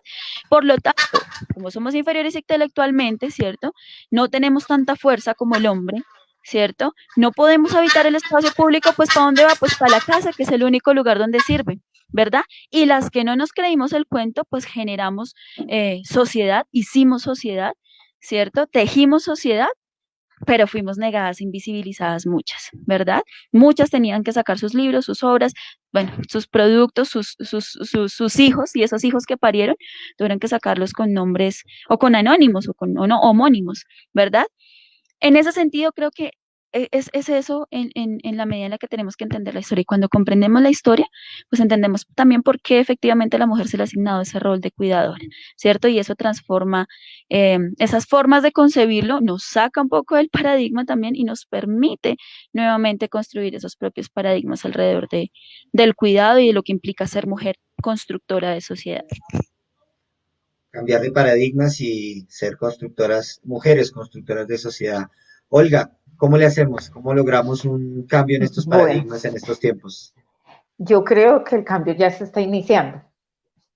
Ya se está iniciando porque pues el solo preguntarnos y el ponerle, verbalizar que hay un problema y que hay la necesidad de cambiar el paradigma en relación con el cuidado y con los roles de sexo, género, pues nos está poniendo en unos retos de la humanidad. ¿Cómo hacerlo? Yo creo que hay muchos caminos que dependen de las condiciones de cada territorio, de cada continente, de las historias de los territorios y de las historias personales, depende de qué tanto las sociedades abren su espectro para preguntarse, porque pues si queremos un cambio mucho más colectivo, esto tiene que llegar a mucho más audiencia. Creo que hay que continuar resistiendo, subvirtiendo y creando. Y el feminismo no es la panacea, los feminismos en sus diversas corrientes no son la panacea, pero sí han mostrado a la humanidad un camino importante, un camino de humanizar la relación, humanizar la vida. Han mostrado un camino que las relaciones de opresión y subordinación no traen ventaja ni para las mujeres que estamos en la subordinación, ni para los hombres que son los opresores.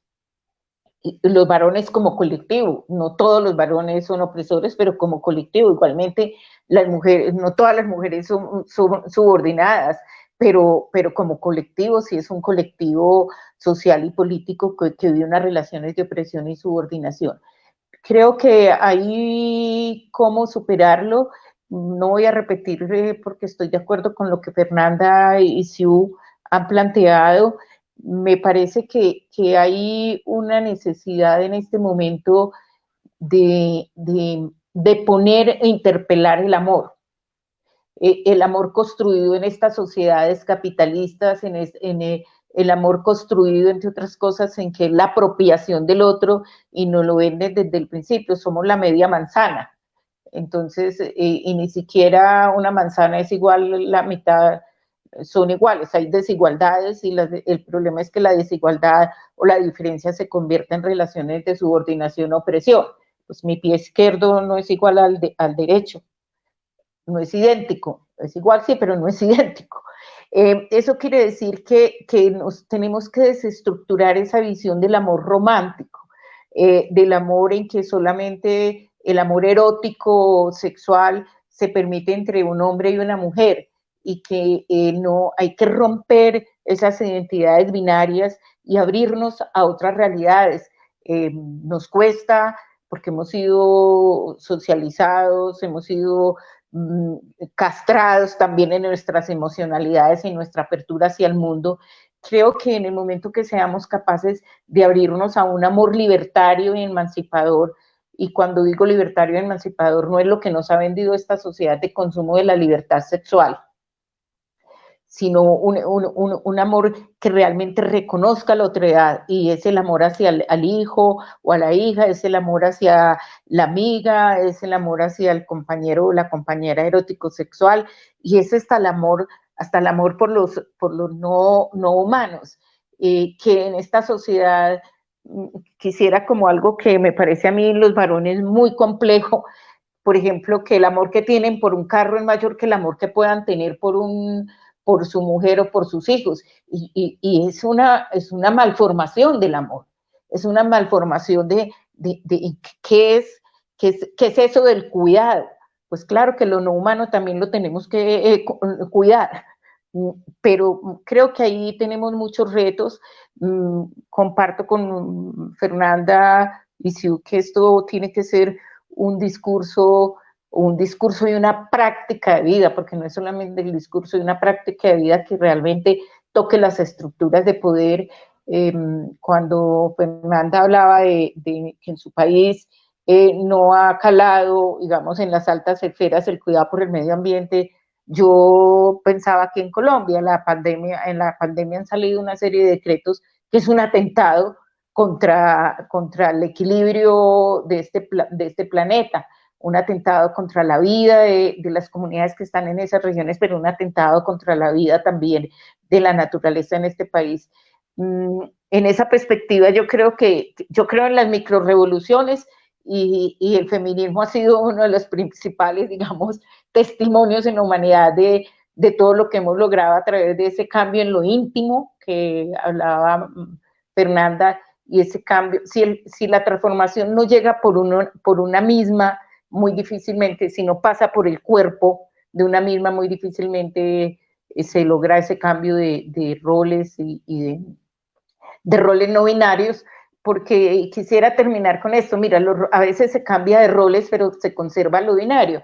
Por ejemplo, los grandes modistos recogieron de las mujeres todo el saber del coser, del tejer, y entonces tienen mayor estatus que una mujer.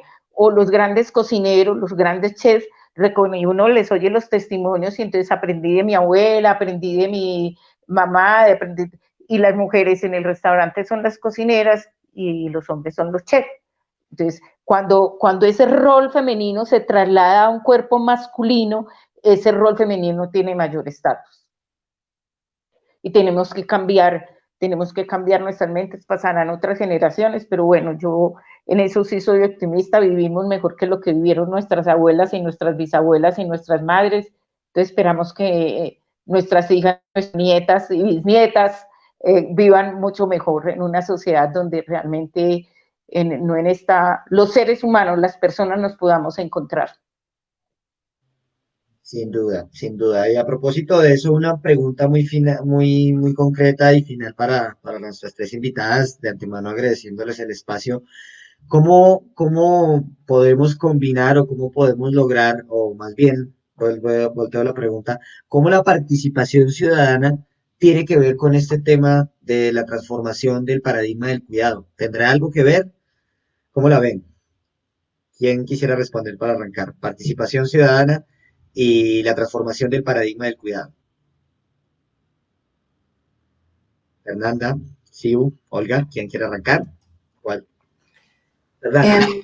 Sí, yo creo que tiene algo que ver. En el fondo, la participación, el concepto de participación nos remite a dos cuestiones, ¿no? Que es el escucharnos en diversidades, por lo tanto tiene que ver un poco con lo que hemos estado hablando, ¿no? Con el poder introducir esas distintas miradas, en nuestro caso además miradas contextualizadas a nuestra realidad latinoamericana. Por lo tanto, la participación de ciudadana sí tendría que ver en el generar esos espacios de encuentro en diálogos de saberes, de visiones respecto de estas cuestiones. Creo que eso es importante. Por otro lado, como decía Siu, la participación ciudadana también nos permitiría colectivizar aquello que se vive como privado, ¿no? Que hoy día lo vemos en los casos de violencia de género. ¿Por qué cuesta tanto que las mujeres denunciemos o contar esto? Porque hay una vergüenza, ¿no? Es como que la falla está en una, ¿no? El problema es mío, el problema es de mi familia.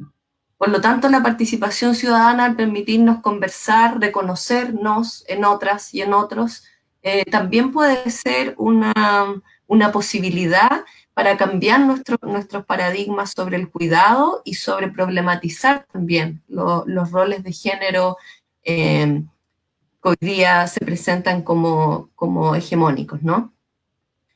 Y yo creo que hay una cuestión bien importante, que no sé que puede ser una oportunidad para plantearlo si escribimos instancias de participación ciudadana, porque nos va a permitir compartir, ¿no? Estas cuestiones sobre las cuales venimos reflexionando, en particular los distintos grupos de mujeres, ¿no? Porque somos quienes hemos vivido la opresión y la dominación con distintos matices según nuestra propia condición.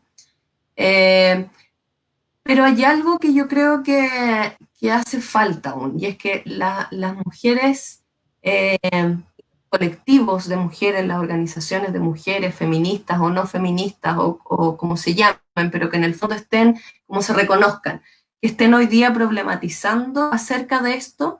Hay algo que también tenemos que hacer, que no nos podemos hacer responsables de toda la transformación que requiere esto. O sea, el que podamos identificar y construir nuevos paradigmas sobre el cuidado y sobre los roles de género, también implica a otras identidades, pero también a otros, que en este caso son los hombres, ¿no? O sea, nosotras no podemos hacernos cargo de la propia procesos de deconstrucción que tienen que pasar también en sus identidades masculinas. Yo creo que hay ahí una tendencia y una demanda, tanto como se nos interpela a las feministas de que no sé qué, ¿por qué las feministas dejan de hacer algo? Yo creo que lo masculino ha sido muy poco autocrítico en esto. En el fondo ha puesto la mirada en nosotras, ¿no? En que ustedes ahora hacen esto, o que si la feminista, no sé, sale a protestar sin sostener, no sé cómo se dirá ya, pero es como la ropa interior que hay abajo. Es como, ¿por qué hacen esto? Brasier. Brasier. Pero hay un muy poco cuestionamiento de cómo los hombres están viviendo su masculinidad. Y como decía Olga, cómo este sistema de dominación, de violencia, también ha traído innumerables cargas para ellos, ¿no? Para los hombres que habitan este país.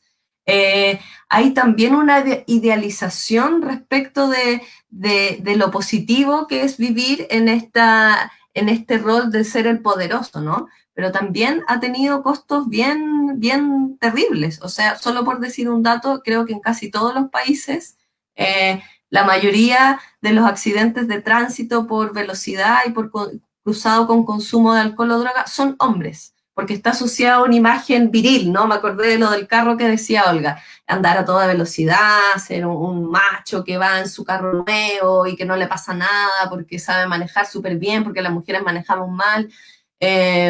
Pero están muriendo también por cumplir ese estereotipo, ¿no? Claro, nosotras hemos estado en esa posición de dominación y de violencia. O sea, yo no quiero dejar pasar esto porque en el fondo parece que, sí, yo coincido con Olga, creo que el futuro es más auspicioso en esto, que como muchos hombres y mujeres están criando a sus hijos en todo el mundo, compartiendo, problematizando en sus territorios, en sus organizaciones, en sus universidades sobre estos temas, creo que vamos avanzando, ¿no?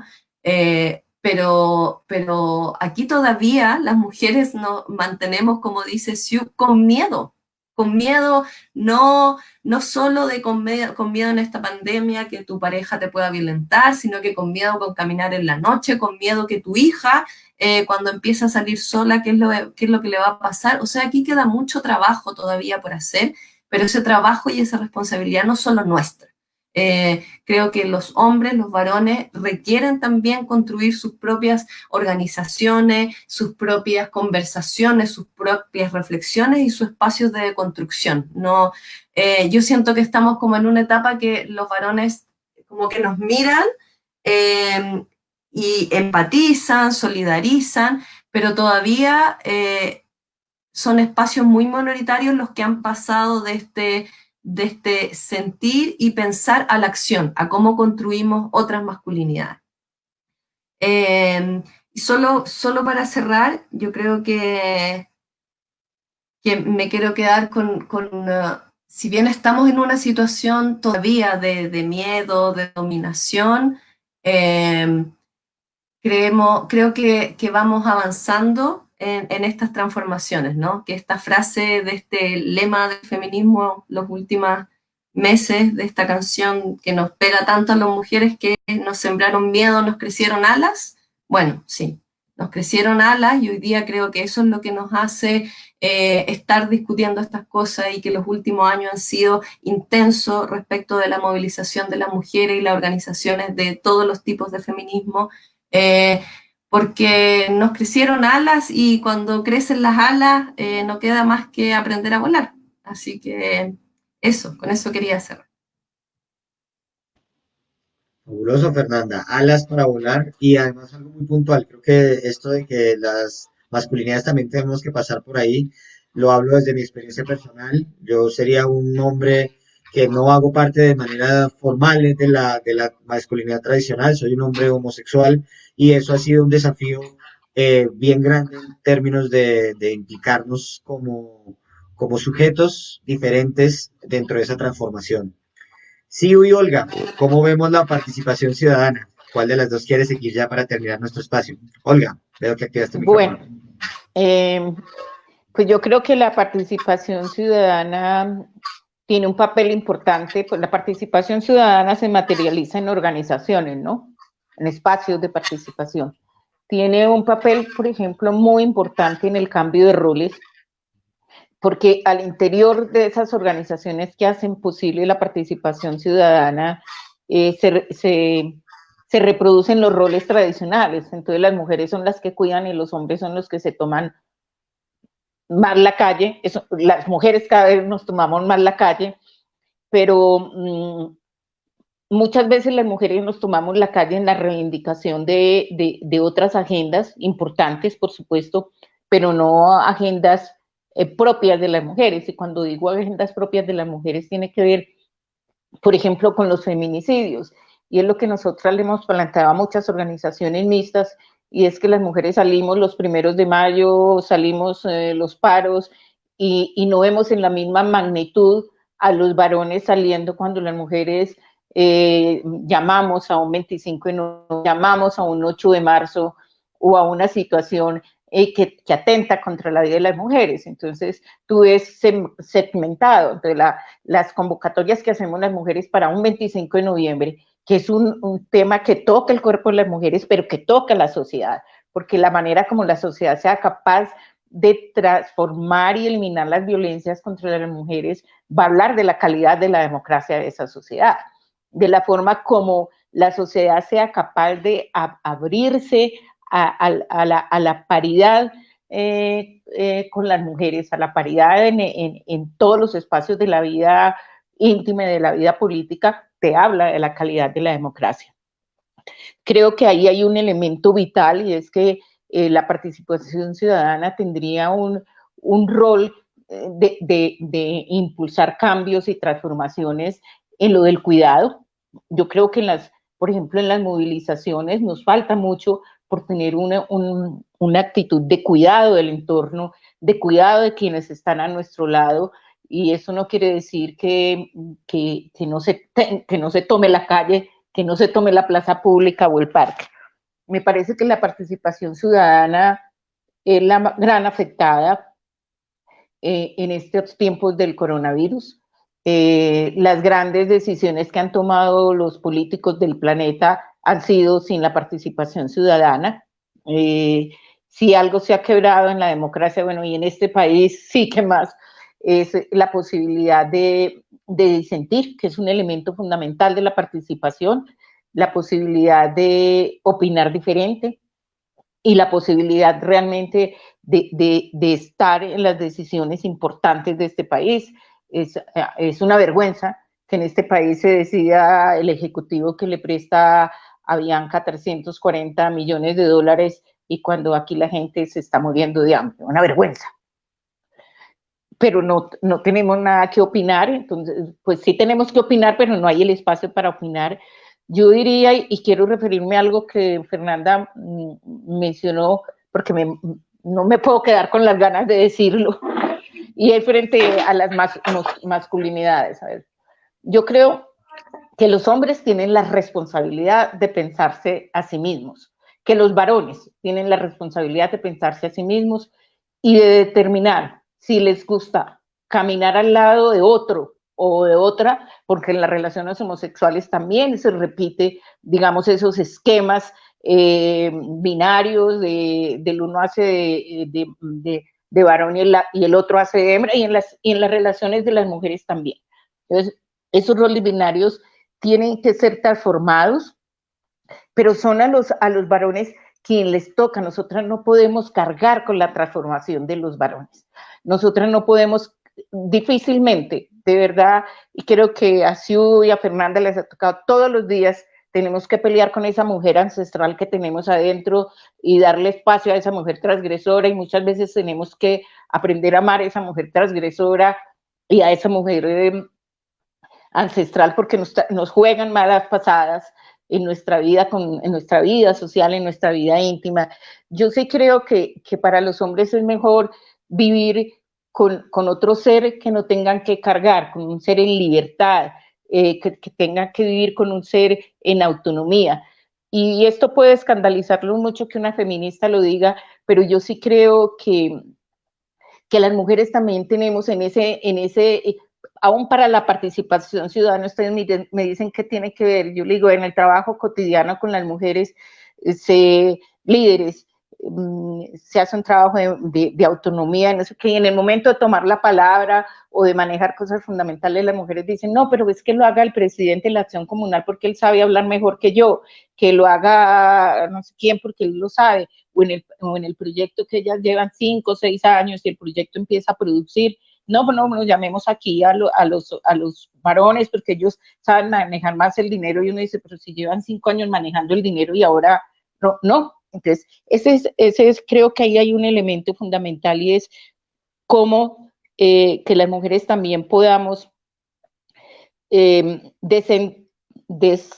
descolonizar de nosotras, desentrañar de nosotras también la subordinación, porque a veces en la vida es más fácil decir no me dejaron que asumir la responsabilidad de que yo, y tomo la idea de Sue, de que yo sí cometí un error, pero lo en ejercicio de mi libertad. Y entonces la autonomía y la libertad te significa responsabilidad sobre tu vida y significa que no le puedes seguir tildando, es que mi papá no me dejó, es que mi marido no me dejó, es que por mis hijos no lo hice. Y creo que es un trabajo que tenemos que hacer las mujeres, que no lo tienen que hacer los varones, que ustedes tienen que sacar ese macho que tienen ahí. Y yo terminaría con esto. A mí me parece, de verdad, la carga para los varones me parece a veces más fuerte que para nosotros. Que un varón tenga que tener casa, carro, beca,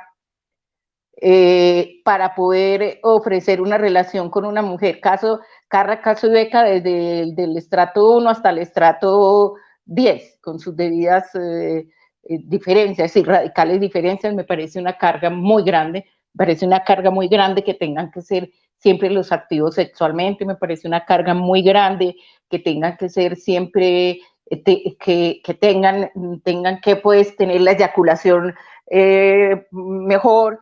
Creo que son cargas muy grandes para ustedes los varones y solamente ustedes pueden transformar eso. Sin duda, aunque parte también de la transformación colectiva, claro, y es un ejercicio multimodal y más ampliado, pensaría yo también. Siu, para terminar, ¿cómo entenderíamos la participación para poder generar esa transformación en el paradigma del cuidado? Bueno, voy a hablar de manera muy rápida y puntual porque la conexión está súper mal, espero me logren escuchar. Bueno, la participación ciudadana tiene que ver con lo político, ¿no? Con la construcción de lo político. Y lo político lo hacemos todos y todas. Y creo que es importante partir de algo que han mencionado tanto Fernanda como Olga, y es que la transformación, así sea en un término de lo que estamos hablando de estas luchas femeninas, por no meterlo dentro del feminismo, pero sí estas luchas femeninas, ¿cierto? Por el femenino. Así implique eso, no necesariamente tiene que ver con que las mujeres tengamos que facilitar o posibilitar, o si no, si esta es una transformación de todos y cada uno, de todas y cada una, que hacemos y construimos sociedad. O Siu. Pues se dan, hola, ¿me escuchan? Sí, te perdimos un instante, pero ya, te tenemos de nuevo. Listo, bien. Entonces, esto político, si no démonos cuenta, entonces en lo cotidiano, por ejemplo, como la mujer ha sido muy deslegitimada, ¿no? Esto que comentábamos anteriormente, de lo que hablábamos de que muchas mujeres han sido invisibilizadas también en la construcción de humanidad, en la construcción de mundo, ¿no? Las mujeres además hemos sido sostenedoras del sistema mundo y además lo Mm, hemos hecho más cómodo y acogedor. Esto implica que no nos... Hola, hola, sí, listo. Esto sí, te implica que escuchamos. no nos es tan fácil caer en cuenta de la crueldad que implica este sistema, de que es un sistema efectivamente violento, pero que además a las mujeres nos quita tiempo de descanso, de diversión, de imaginación, de libertad, de alegría, de ocio, ¿sí? Em, a un cambio mínimo que alcanza, o sea, cambiamos todo esto por trabajar por un mínimo que alcanza para menos de las necesidades mínimas, ¿verdad? Entonces creo que el hecho de que las mujeres sostengamos el mundo y lo hagamos cómodo, acogedor, bello, calientito, pues implica que no caemos a veces tampoco muy en cuenta de esto, ¿cierto? Implica también estar en este tipo de decisiones políticas que la mujer trabaja duro sin un pago y que fuera de eso no tiene tiempo para transformarse, formarse y deformarse, ¿no? Como un acto vital de la existencia. Es decir, que su cuidado, solamente vimos todas las aristas del cuidado, ese cuidado de la mujer se vuelca solamente hacia los demás, ¿sí? Y en ese sentido pierde el horizonte del autocuidado completamente, ¿no? De su proyecto de vida y por tanto del derecho legítimo a existir y manifestar su vida como mujer. Entonces, esto creo que es lo que hace política, es lo que hace comunidad. Y por lo tanto es una decisión, tiene que ver con eso, con la decisión, con qué decisiones tomamos como mujeres y como hombres, y que no niego claramente que en este mismo ejercicio y en estas mismas luchas en las que estamos las mujeres están también muchos hombres, ¿sí? ¿Por qué no? ¿Por qué civilizar esto? Sí, sin duda. Es un trabajo transversal, es un trabajo que nos incluye a todos y todas y todes, y definitivamente el feminismo ha sido un gran, o los feminismos han sido un gran escenario y una gran lucha que nos han dado la muestra de cómo es necesario transformar nuestra sociedad y que esto es un tema netamente político y de participación y de pensarnos de manera diferente nuestra sociedad. Pues nada, queremos agradecerle a Fernanda, a Lina y a Olga por haber participado de este espacio. Muchísimas gracias por haber dado todos sus aportes, sus visiones y sus perspectivas muy valiosas para este debate. Eh, pues nada, queremos extender este agradecimiento y pues podernos seguir en esta lucha que es bien amplia, bien importante y que hace parte de transformar nuestros territorios. Fernanda Palacios, muchas gracias allá en Santiago y un saludo a toda la gente en Chile y en el Cono Sur. Muchas gracias a usted, agradezco mucho la invitación, he aprendido muchísimo de las reflexiones de las compañeras, así que me voy muy nutrida, así que siempre es bueno escuchar y compartir diferentes visiones, reflexiones y miradas, así que me voy muy Gracias a ti, reconfortada. Muchas Fernanda, gracias por por el la invitación. espacio. Saludos a mis compañeras Fabuloso. del Muchas panel. gracias, Siu Camacho, por la invitación, por el espacio, por aceptar la invitación. Muchísimas gracias a ustedes por la invitación. Gracias, Anda, gracias, Olga, gracias, Edgar, gracias, Julie. Un abrazo para todos y para todas y aquí siempre a la orden. Vale, y Olga Amparo Sánchez, de la Casa de la Mujer, muchas gracias, Olga, por haber aceptado la invitación. No, muchas gracias a, pues, a Fernanda, a Siu. Quisiera como terminar con lo que Siu dijo. Bueno, de este conversatorio me quedan múltiples dudas, múltiples interrogantes, y eso es bueno, y múltiples retos. Gracias, Edgar, por habernos invitado y espero que quienes nos acompañaron también les sirva para la reflexión. A veces es bueno salirse del lugar en donde estamos acomodados y explorar nuevas preguntas. Sin duda, sin duda. Siempre el escenario de aprendizaje y de construcción y de desaprender también cosas será permanente. Les recordamos a todas, les agradecemos primero que todo a todas las personas que han estado en este panel, que se han conectado durante este largo ratico, ya más de hora y media han estado en línea. Les recordamos que hacemos parte de este espacio, hace parte de la oferta formativa de la Escuela de Participación del IDEPAC, de la Alcaldía de Bogotá. Les invitamos a seguir visitando nuestra página web escuela.participacionbogotá.gov.co, donde allí está alojada toda una gran oferta formativa en cursos virtuales especialmente, aunque también tenemos otras modalidades de formación con diferentes ciclos de temáticas y de formación que permiten a la ciudadanía o que con el cual lo invitamos a la ciudadanía a pensarnos territorios, espacios y entornos diferentes a partir de la participación ciudadana. Y reiterarles la invitación, este es nuestros espacios habituales de los jueves.